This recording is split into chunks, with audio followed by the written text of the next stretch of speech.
And if the camera is not set up, you will also have an option to set up from here. So just for the sake of this demonstration, I will set up from the camera profile. So this works pretty much exactly the same as the previous version of the app. So here you want to make sure you did pretty good at it. You're close. Thank you. Thank you. I appreciate it. One question I had. Does that yellow line have to be on that white line, or is it just supposed to be leveled? What is that indicating? You definitely want it to be leveled. This is to make sure that the corners are visible in the view.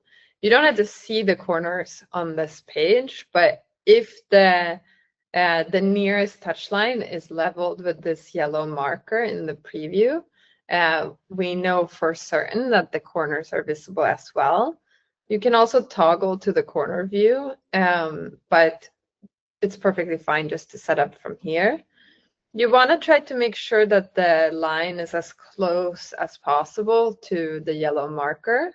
And you do that by physically moving the camera. So you can't manipulate this image. You have to move the camera, and then this image will update in the preview to make sure that you're at a good distance from the sideline and you're set up properly to capture it. I have one tip. If you physically cannot move the camera due to a lot of people underneath you, you're always welcome to, with safety, if your tripod is not fully up, you can adjust the levels. So you can go, in this case, I can go a little bit more up and I would be more leveled with that line. And before you move forward, please, on windy weathers, don't forget to put sandbags so your camera is stable and safe. Yeah. Really good tips again. Okay, so from here, I'm going to press next. The next few steps are going to be marking the corners of the field. So here you can see you have this pin in the middle of the screen. And then in the graphic below, we are showing the yellow corner flag, which indicates which flag you're currently pinning. So for example, this is the far left corner. So I move this by tapping and dragging the image itself, very much like how you would move, for anyone that has ordered an Uber, very much like how you move the pin to indicate where you want to get picked up. So you're not necessarily like grabbing the pin itself, you're moving the background image by pinching and zooming. And then when you get it in a good spot, you press next, and then it's time to find the next corner. So you can see how I now align it perfectly there. And then I press next. And then I have to give one more tip.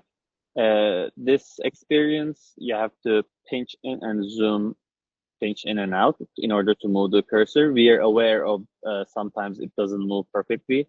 We're going to improve this experience, but yeah. Great. Okay. So then let's make sure we pin all of the corners and then the furthest touch line and the nearest touch line, and then you're good to go. So at this point, you press next, and then we are going to fetch your current calibration. So this is much faster than it was in the previous app, and as you can see, this was pretty good. So Ege has calibrated this camera before, and now we are reusing the previous camera calibration results and applying them to your new field, the field that you're right in front of right now. So unless you see any issues with these side or with the field markers, field lines being sort of off, like in the bottom left example, you're just good to go. You can press next.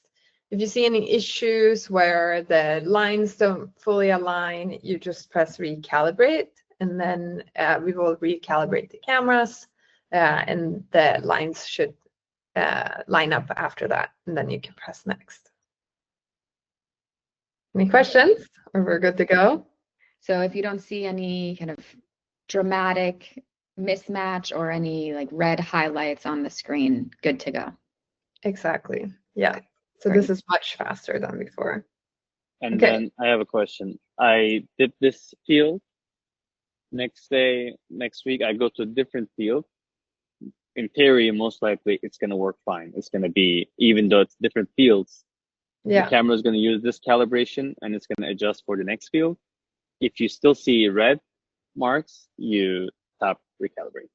Then you recalibrate. A moment to look out for is if you've recently done a camera update, you may have to redo your calibration. So at that point, say you update your camera, you go and set up, you might see there's going to be sort of red markings on the image itself. And then you just press recalibrate. You recalibrate once, and from there on out, you should be good to go. So yeah, much easier. Yeah, I know that's a feedback we had gotten before too, was that people didn't want to have to calibrate every time. So that's great that now they can set it up once and it should be good for the next fields, even if it's a different size field, right? Yes, exactly. That's awesome.